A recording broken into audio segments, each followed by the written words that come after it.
Hey YouTube, this video is about mental health awareness, your own mental health awareness for 2020, and it starts now. And it's been happening for a lot of people throughout 2020 because it's been such a horrific year, and a lot of us have been, self-reflecting, analyzing our friendships, our relationships. What is it that we want out of life? What are we willing to deal with? What are we not willing to deal with? How are we going to proceed? And how to just find that balance between accepting what we currently have versus what we really want. Just in the meantime, because it's been so challenging being out, being around friends, family, traveling, all those lovely things we like to do, even going out to eat. Like some people, like I haven't been to a restaurant since I think like the summertime. And this is December.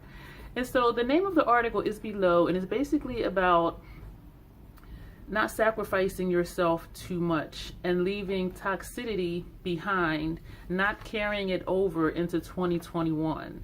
And whether that toxicity be in friends, your significant others, family members, or even yourself, because we too engage in toxic behaviors or things that are not beneficial to us having good, stable, sound mental health. And we do those things because we have needs. We want to feel validated. We want to be desired. We want to be wanted. We want to be accepted. And so we think that we have to, or convince ourselves that we have to tolerate certain things to get that need met. But what is the cost to doing those things? The cost is too high.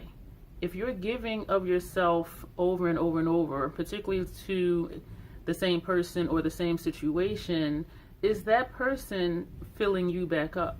Or do you have another outlet or somewhere else you can go so that you can get replenished? And a lot of times that's why mentally we just get so exhausted. Or if somebody says, oh, let's go out, for a walk, and in your mind, you're like, oh my gosh, like I just cannot deal with this person today. I just do not have the energy to deal with this person today. But we say yes because we want to maintain that friendship. But is that a friendship? Or what type of friendship is that? There are different levels of friendship. And I do have an article somewhere on my website about that. And I know people do define the word friend very differently. Particularly myself, I take that word very seriously, and it takes me a lot to call someone my friend, and I have to keep reminding myself there's different degrees of friendship. So that's something I am continuing to work on and learning to be at peace with. Everybody's not going to be what I really call a friend. So that's all I'm going to say about that. That article is somewhere. This kind of behavior starts off when we're young. We're told go to school, make friends. So you're on a playground and you want to be liked, and you do want to make friends, and you want to get along with people. You want to be with the in crowd or whatever. And so you may do things to fit in. I don't want to. I'm trying to think of an easy example. I was going to say like you might shoplift because you want to fit in with a certain crowd, but and that may sound silly. But then there's like people that want to smoke cigarettes, people that might want to smoke weed, or they might want to drink, or they might just want to go to clubs a lot, or they want to just have sex just so a certain person will like them, or to be a part of this crowd, or this group of people. And so it may start off in an innocent way. However, a lot of us carry those behaviors into our adult life. And so even though you start off in kindergarten, you're giving your fruit snacks to somebody because you want that somebody to like you, that's really innocent. Or you want to share your juice box or something because you want this person to like you or play with you on the playground, and so you share your toys even though this person bullies you and they injure you like emotionally and psychologically, but you're still doing things that they want you to do because you want to be liked. That carries over, and our childhood plays a huge part into our adult thought processes. We learn these behaviors when we're kids, and now we're 30, 40. I just turned 51, and it's time to stop. Don't carry this over into 2021.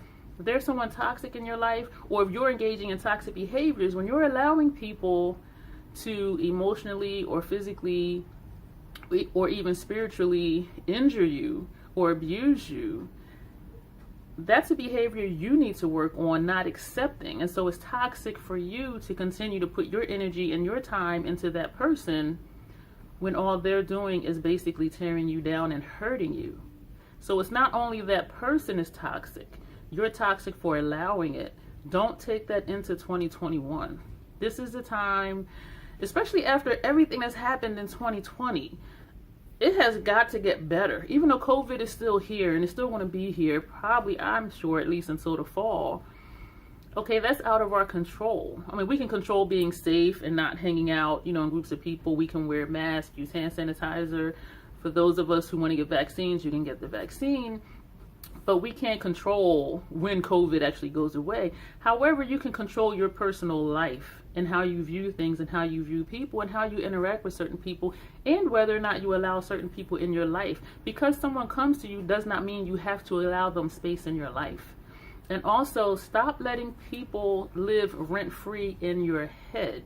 If someone makes it clear to you that they're basically done with you, even if it was someone, that was close to you at one point and you felt equally close to them, if they decide, things are over, learn to be at peace with that. Don't sit around or work on not sitting around thinking about, I wonder how they're doing. I wonder how their mental health is. I wonder how they're coping with isolation. That's toxic because they're not even speaking to you. So why are you putting your mental energy into being concerned about someone who doesn't even want to speak to you? That's toxic. Focus your time and energy on people who reciprocate the time and energy that you put into them and into their life. And that's the key thing, is just having things being reciprocal.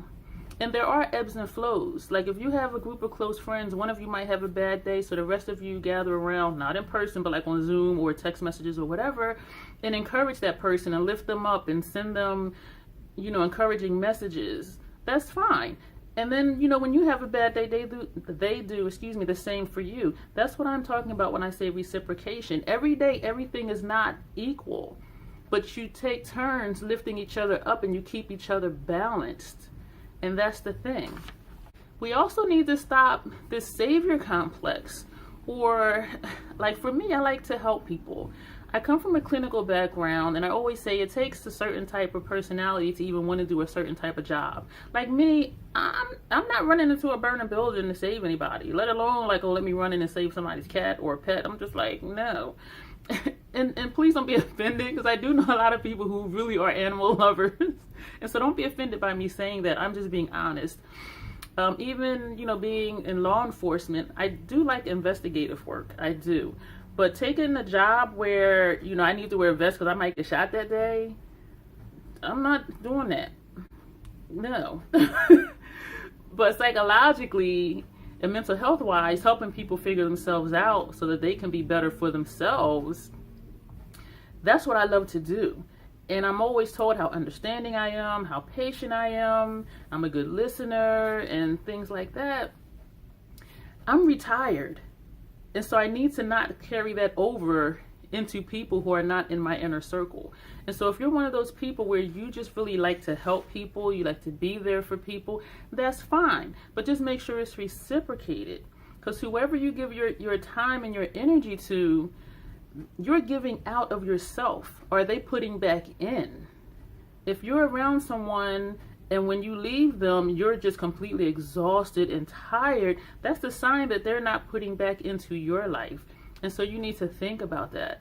At what cost are you giving to constantly help this person or be there for this person when they're not able to give back to you? We also think, if I help this person, this is the savior complex. If I help this person, I'll feel needed, I'll feel validated. You probably will. But after they're fixed, they won't need you anymore. And then you're going to be like, why did I do this for this person? And they can't even do, something simple that I want them to do. It's not your job to fix other people. If someone's in your inner circle, and like I was saying about that balance, and they're having a bad day or they just want to bounce something off you, that's fine. But if you're always the one giving to them, after a while, you're going to be so far down, you're going to need professional help. You're going to be like, how did I get here? And how do I get myself out of this depression or out of this rut or out of just being mentally exhausted all the time? So think about the cost.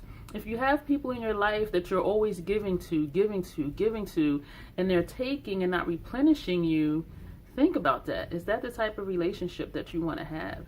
The key to all of this is maintaining, first of all, creating and maintaining boundaries for yourself. Physically, mentally, relational boundaries, physical boundaries. Those are things you need to create for yourself and then maintain them. You can tell someone, you know, I'm not going to tolerate you speaking to me in a disrespectful tone. But if they continue to speak to you that way and you continue to tolerate it, what makes you think that they're ever going to stop? That's something you need to decide for yourself that you're not going to deal with. And I'm pretty sure I just did a video and an article about that. I did. It was one of my relationship red flags video. Or was it? It might have been... No. I'm lying to you. The truth is, the article and the video was something about people treat you how you allow them to treat you. So go read that article or watch the video, and you can hear and see and read what I said about that. When we seek validation and acceptance from other people, does it really matter? Do you need for someone to validate you?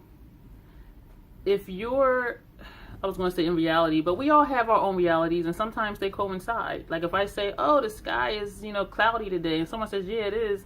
Okay, that's something simple. So but if there's something going on in your life and you know that something's not right, like say you get a flat tire and you're just like, oh my gosh, I'm going to be late. I have a flat tire. You know, I need to call somebody, call AAA. Like that's valid. You don't need someone to say to you, oh wow, yeah, you have a flat tire. You're going to be late to where you're going. You don't need validation for that. So there's just certain things that happen in your life that you know in your heart and in your gut that it's just not right.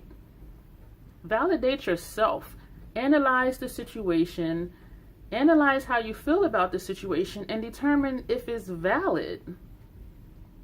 You know you, hopefully, better than someone else. And on the off chance that you don't, that's when I recommend that you go to counseling. You know, find a therapist, find a mental health professional to talk to, find a psychiatrist or a psychologist or someone to help you balance yourself out and to learn how to sustain yourself and to sustain your mental health in a positive way, and not always need to seek out someone to be in your life to do that for you. Regardless of what happens in your life, you may be the only person that's always going to be there for you. And I'm saying that thinking about, even if you're married, what if one of you passes? You're still with you, the other person is gone. You need to stand on your own 2 feet. You need to maintain your mental health and also your physical health. And it can be challenging because we do want companionship. We want someone around and for people to help us. But be your own advocate. And it's not selfish to think of a situation and say, well, this isn't good for me, and so I'm going to step back. It's okay, because you need to take care of you, because a lot of times another person won't. Either because they don't care enough to, or because they don't really understand where you're coming from or what you're telling them. You can tell someone how you feel, but they can't feel it. So they're only going to be able to help you, but so much. And so pay attention to that and listen to your inner feelings. So to wrap this up for 2021, leave toxicity in 2020. Do not carry that over. Do not feel bad about it. Work on continuing to be the best you that you can be. And if you haven't been working on that, start now. And if you need professional help, that's fine. Like, there's no shame in needing help. We all need help, I believe, at one point or another. And even being in the clinical field, every conference or workshop I would go to, there was always a block of time scheduled for self-care. Like, what are you doing to help improve you? What are you doing to maintain your sanity and to keep your mental health balanced out? It's not selfish to want to be the best you that you can be. And if that means cutting out negative people or toxic people, that's what you need to do, because if you keep them around, that's you engaging in toxic behavior and you're only damaging yourself. So I have 2 questions that I'm going to read to you because I might look at it and forget, and these will be in the article.